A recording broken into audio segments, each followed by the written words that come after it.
What's going on, everybody? Dark Horse After Dark coming to you from Miskatonic Brewery on a Friday night. This is one of the breweries that we do food at, so I'm going to give everybody a little quick kind of like an inside look at what we do and how we do food at different breweries that we go to. Miskatonic is one of the smaller breweries that we do food at, so they kind of set us up inside, a little bit behind the bar, but it's great because people can see us. It's a lot of fun, especially when they have a beer release. Like tonight, they have a beer called Necromancer. I'm going to interview TJ in a little bit. He's going to come out and talk a little bit about that. But whenever they have a big beer release or a different event going on, one of the things I like to do is get a little bit more adventurous with the food and kind of play off the seasons that we're in. So today, one of the things that we did was a hunter's pie, a little ground venison, did a little ground Italian sausage, a little ground beef, carrots, celery, onions. I threw some green beans and peas in there, topped off with torch mashed potatoes, so slow baked. This thing came out fantastic. I'm a big fan of a little bit of spice, so I threw some serrano peppers in there just to kind of set it off a little bit. Another thing we did is a little bit of a play off of a patty melt. I call it the daddy melt. It's not just a burger and be like on a grilled cheese. This has caramelized onions, like an onion marmalade, aged white cheddar, and bacon. So we'll get a closer look at some of these sandwiches, but in a little bit we'll sit down and talk with TJ. All right, everybody, welcome to Dark Horse After Dark. I'm here with TJ from Miskatonic. He was nice enough to let me set up in here and interview him for the evening and kind of go over the whole process of what we have going on here today. They have a release of a beer called Necromancer. My first question for TJ is, what is Necromancer? Why is it called Necromancer? So Necromancer is an Imperial Brut IPA. A Brut IPA is it's a newer style. It actually developed about 3-4 months ago out of, actually a little longer than that, out of San Francisco. Okay. It's kind of an answer to a New England style IPA. It's like a heavier, sweeter, a lot more kind of like bright and juicy IPA. This is the opposite. This is dry, clean. They actually use what's called an amylo enzyme that where he actually goes through and breaks down all of the sugars to be fermentable. So in most IPAs, or most beers in general, there's a certain amount of leftover unfermented sugars. That adds the sweetness and the malt body you get in the beer. With this, we use that enzyme to break down all of those sugars, so there's nothing left. It's dry as a bone. Nice. Yeah. I can tell you this, it tastes good, but it does. All right, so I love when we do like beer releases and I get to do food at a brewery because the breweries are always busy. Everybody seems to be happy to get to try a different beer than they didn't that they never had before. Would you consider this like a wintertime beer, or is just an everyday drinking beer? Like how, like on the I guess the spectrum of when you're supposed to release a beer and all this stuff, like what? It's very ambiguous when you would. Okay. I mean, this is kind of an anytime beer. So with winter and fall beers, what people mostly look for are darker beers and heavier beers. True. Heavier meaning like higher in alcohol. This fits that category at about 8.2, 8.5%, give or take. All right. So it is pretty up there. But it doesn't have like the heavy malt character. A lot of times winter beers also include like spices. Like we do have one that's perfect for that. It's the coffee demogorgon. It's an imperial pastry stout with masala chai and coffee. So that's kind of like really spicy, kind of like nice cinnamon flavors. I had that last time I was here. Yep. Yeah, you're here for the release. Yeah. I had that. So that's more like the winter specific beer we have right now. But this is kind of fits in everywhere. Yeah, I mean, everyone's always gonna drink an IPA. I like this one because we came in here, we got here late, so we're setting up and running around and everything, and then it went down smooth. It didn't have like that rough taste to it. Yep. So a lot of times like IPAs have like this tart hoppiness to it in the back end. The bitter finish to it. Yeah. That does not. So with this one, I feel like because of that, or the reason why that is because we use little to no kettle hops. Kettle hops, that's where you add it during or before or during the boil, and that's what actually provides bitterness. It breaks down the alpha acids that provide the aroma of hops and turns them into a more of a bitter flavor. With this, it was all hops added right after the boil and then primarily in the dry hop, and that's just providing that kind of like bright aroma and kind of like finish to it. No, it's fantastic. So I'm glad you allowed me to try it. So of course, yeah. First off, I'm gonna have a few more too. How long has Miskatonic been here? Because I want to say about 6 years now I've been in business, so we've been kind of hopping around from brewery to brewery, just doing food, little pop-ups and things like that. So, but I've known you for a while, and we just started doing food here. So how long have you been here? I've been here for about 2 years. What do you exactly. do? I'm the general manager. Oh, I started okay, off as I started off as a sales rep for about 1.5 years, and then about 6 months ago, I got kind of promoted to general manager. So I run the tap room here, Oh, nice. but I All right, also do a lot of brewing and production work. So I generally so do. that's good. Everybody mixes it up a little bit. Yeah, exactly. And the company has been here for about 3.5 years. We were founded a couple of, like 3 Julys ago, basically. We just had a 3rd anniversary this past July. Founded by 2 career brewers, one from Gouda and one from 2 brothers. So we started with kind of like 15 years brewing experience, right when we opened. Okay. One of the brewers came from 2 brothers, huh? Yep. They like the OGs of craft beer. Well, Goose is even more OG. And our founding brewmaster, John, he came from Goose Island. Did it really? Yeah. He was actually, his first day was the first day that Matilda came off the bottling line. And he had a large part in it. ago. Yeah, exactly. And he was one of the leading brewers for a long time in the organization.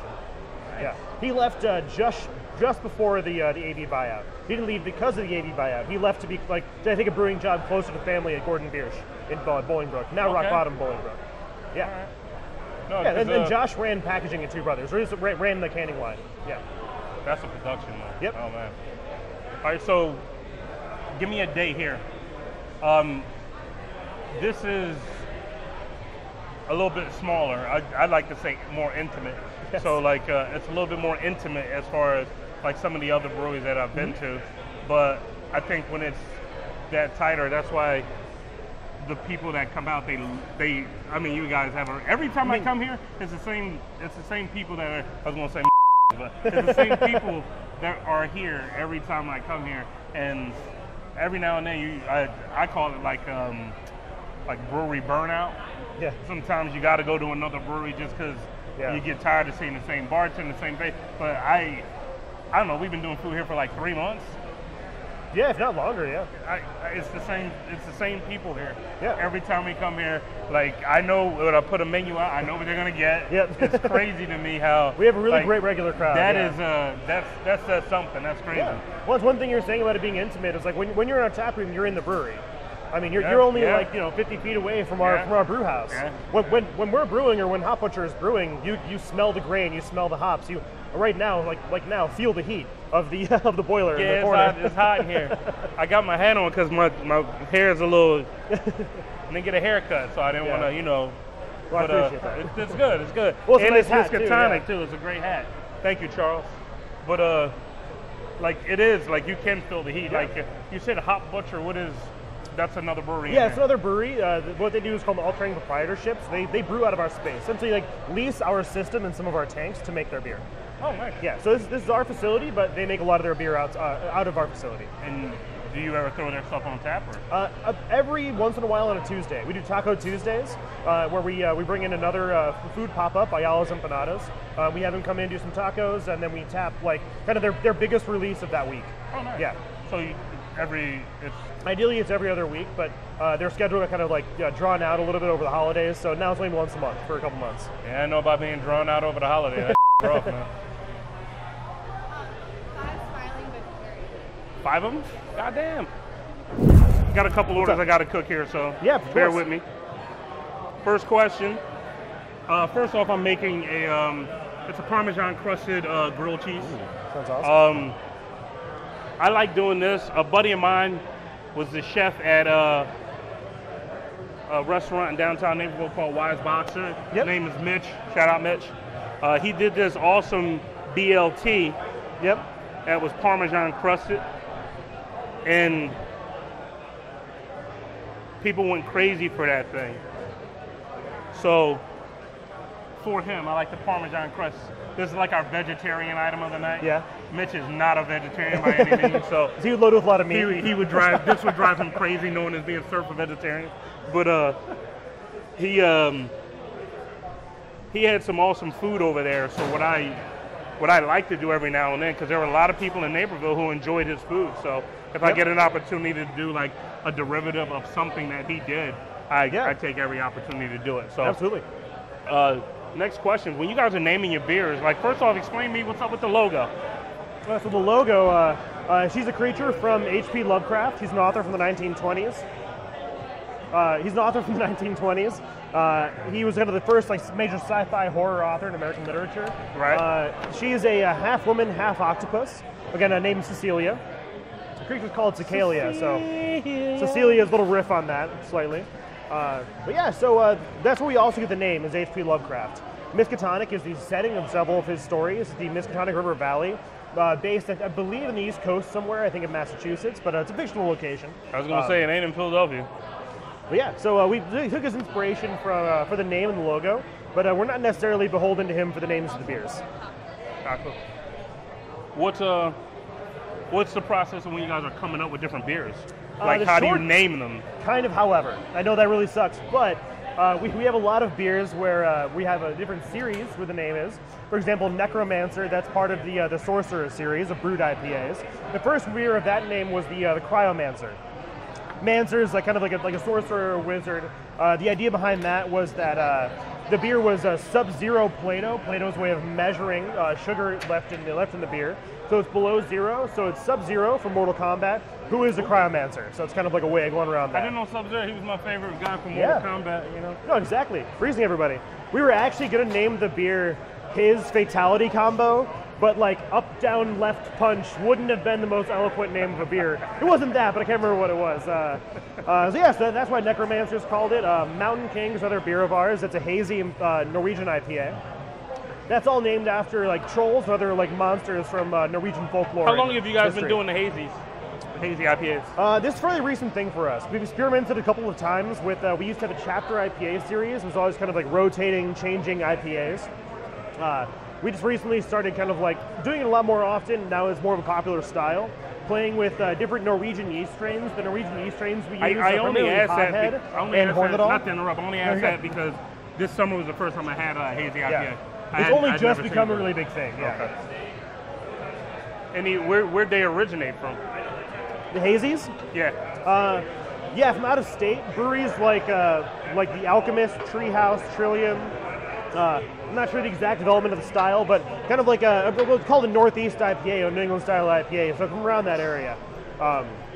And yeah, it's a really interesting way of kind of developing hop profile and amplifying like the profile of the hops by leaving a heavier, sweeter malt character. We didn't do that again, like I said, for a while, but we're playing with these Norwegian yeasts as an excuse to have New England style IPAs. Nice.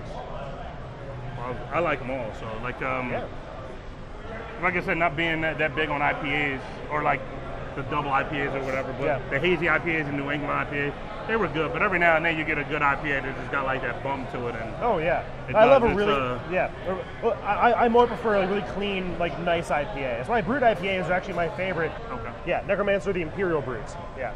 All right, dude. You guys, it's good beer, man. Yeah. Thank you. I'm a big fan, and I appreciate you guys letting us do food here. So yeah, of course, man. This is good. So like on a night like this, how many bartenders do you run with? And is it like? Well, there's myself, who should be bartending now, but also Paul.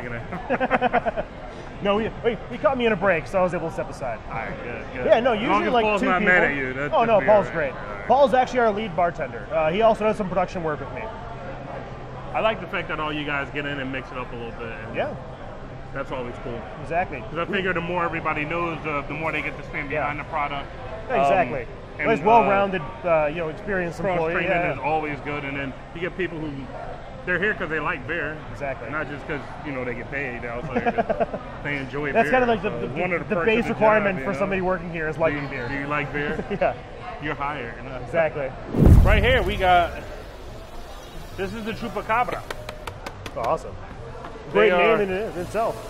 Well, all right, so I want to say like a couple years ago when I first started doing food at breweries, or just writing menus in general, one of the things I wanted to do was like try to stand out. So my way of standing out was I always dug the way breweries name their beers and like Space Station Middle Finger and all that. Like these are some pretty cool names like they come up with, and I think like us as chefs, sometimes we take ourselves a little too seriously. So let's have a little fun with food. It can still be great and have this weird name to it. So, or you can name something that is that might only make you and your friends laugh. Nobody else knows, but it's always fun just to play around with it. My favorite that I've seen so far is definitely Daddy Melt. So yeah. Daddy Melt's an awesome name. But I used to create these stories with each item too. Yep. So like the venison chili had like my grandfather's herbs in it, like, but they might have been the wrong herbs because he was like a pimp from the '60s. So you know, like just stuff like that.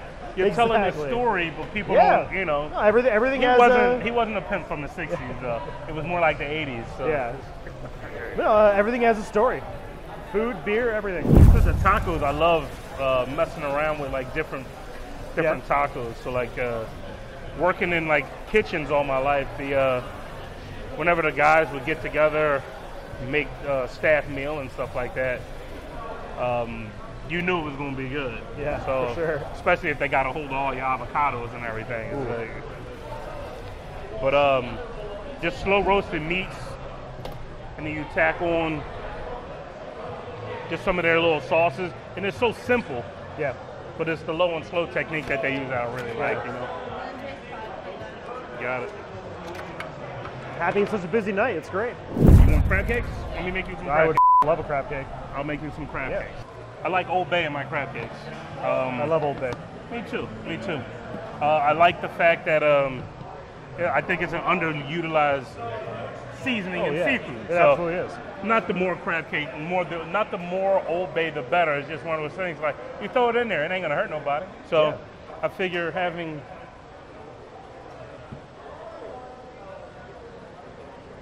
What'd you do? having like something seafood on a menu where you're at an outdoor event. Most people won't really do seafood. So I try to do something shrimp, something crab. A couple of times we've done like coconut shrimp fried rice. We've done crab cakes. I've done like crab cake sandwiches, soft shell crabs, just things like that. Like you can get at a restaurant, but people won't expect to find it when you're doing a pop-up at a brewery. So I try to get to get as far away from like quesadillas and burgers and stuff like that as possible. Those are always great choices. Don't get me wrong. Yeah. Because I get done here, I'm probably gonna go get a burger tonight. But you can get that kind of stuff anywhere. So it's good to have that variety and to have that option to have the amazing seafood. And if you mix it up good enough, like give everybody variety, a little something for everybody. Because I'll go as basic as brats, but then it'll be a jalapeno and cheddar brat. Yeah. So with that jalapeno and cheddar brat, we might wrap that in bacon. And then after wrapping it in bacon, we might toss crispy onions on top of it. So it's like just adding layers to it. Like, and a lot of times when you're doing food, especially being in the Midwest, you guys love sausages out here. So like brats and everything like that, if you take something basic and then just a little tweak on it, you grab people's attention. Yeah. And then you get that cat that just want brats. Yeah. So you can accommodate both worlds. For sure. Well, that's our approach to like basically any beer. We take a classically recognized style and take a left turn right towards the end and make it our own. So our own little twist on it to make it more interesting. People see, oh, this is a pale ale, oh, this is an IPA, but it's Miskatonic's pale ale. And so, it's interesting just to use, different malts, different hops. Crab cake. So I normally start mine with a base of mustard, Dijon mustard. But in this case, I use a little horseradish mustard. Oh, awesome. Horseradish mustard, I use egg, red bell peppers, green bell peppers, onions, salt, mayonnaise, a little egg, the whole egg.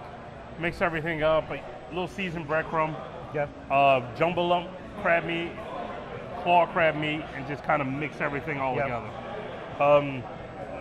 My biggest thing about like doing these type of crab cakes is I want to make sure I get a good sear on them. So that color, get that sexy, people's obsessed with color nowadays. They're like, oh, it's too dark. No, man, get that good color on it. Put a little butter down, let it get nice and sear. Garlic butter, so it picks up the flavor of the garlic. I know, it'll pick up the flavor of the garlic. So I put it on a bed of greens, and then I use our homemade apple slaw right on the bottom of it. And for you, I threw some of our cheddar biscuits off to the side. Looking forward to it. Because you were saying everything's better on a biscuit. Yeah. I can concur. Yeah. Everything's better on a biscuit. So while that's cooking up, tonight's biggest seller was the patty melt. Great. Well, the daddy melt, please. My apologies. Get the name My right. apologies. Come on. The Daddy Mill, yes. So do you guys have like events that you do here? I mean, it's a pretty good sized space. Got a patio over there and this game room over here. Yep. Yeah. So obviously, like tonight, most Fridays we try to have a food truck. We always tap something fresh, whether it's a one-off infusion keg or a full beer release. We also do larger events where we tap, like, do bottle releases, can releases. I'm sorry, can releases, like, especially like barrel-aged beer. We have one coming up on December 22nd. That's Solstice Fest. We try to line up all our festivals with the equinox or the solstice. Just, you know, mostly just a reason to do it. You know, why not? Have a reason to tap a bunch of awesome beers, have people buy. We always have some good food, usually some music. This time the focus is on more like family and games. A couple days before Christmas on the 22nd, so we're kind of focusing on bringing a bunch of people in to hang out, have a good time, spend time with family, spend time here enjoying our beer, obviously. We actually have Terrell, who's coming by for food for dinner for that service on the 22nd. So that's always good. What's up? I'm doing food for somebody? Yeah. Oh, nice. You're doing food for somebody, I know, right? It's weird. Yeah. So again, that's Solstice Fest on 22nd, but every quarter you can keep an eye out for one of these release festivals.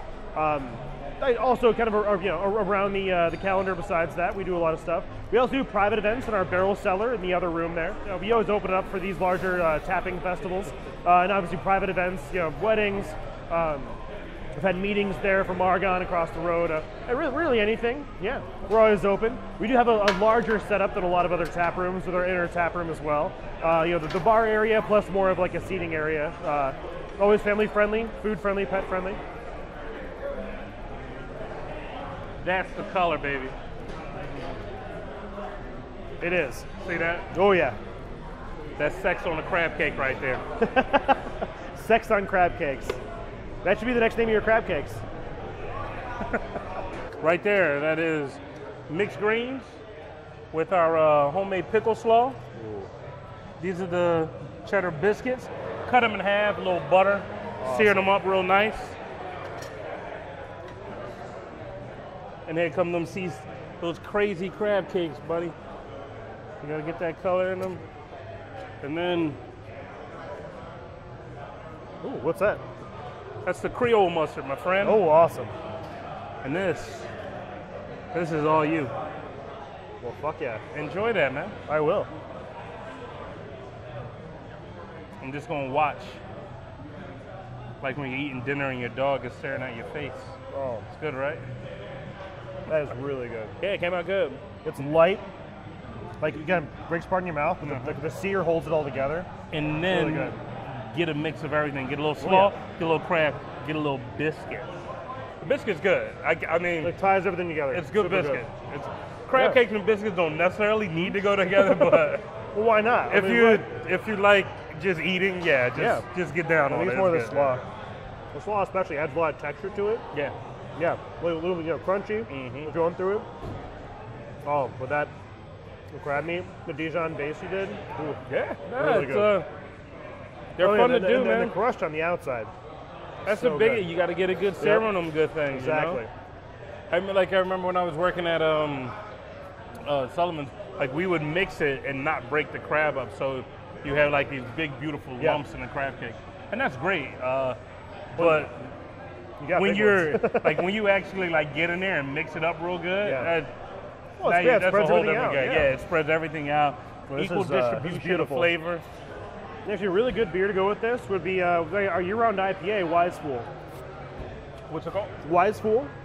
Oh, okay, I've had that. We use some Vienna malt to add kind of bready backbone to it, so it has enough of that like a slight malty flavor to hold together all like to kind of balance with those savory flavors from the crab and the biscuit. Mm-hmm.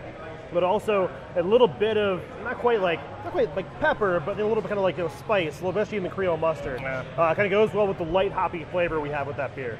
It's more dry hopped, not bitter. So it's not like a strong bitter flavor to like counteract the flavors. Because when you're pairing beer and food, you want to match intensities. You want to like kind of like if you have a super bitter beer, you want a little more spicy food. Really savory food, like a really kind of like heavy malty beer, kind of like matching it like that. I think it's a really good mix of everything that this plate brings to the table. Good. All right, so I want to thank TJ for setting us up here and being in his way today, distracting him from his nightly duties. I was in your way back here. But just let everybody know where they can find you, hours, operation, and everything, so they can come visit. Yeah, for sure. So Miskatonic Brewing Company, we're located in Darien, right off I-55. We're on the frontage road off of Cass. Super easy to get to from pretty much anywhere in the Western Burbs. We're open every day except for Monday, so that's Tuesday through Sunday. Mostly afternoons during the day on the weekend. Yeah, pretty much always here. All right, guys. Thanks for watching. Dark Horse After Dark. Have a good night.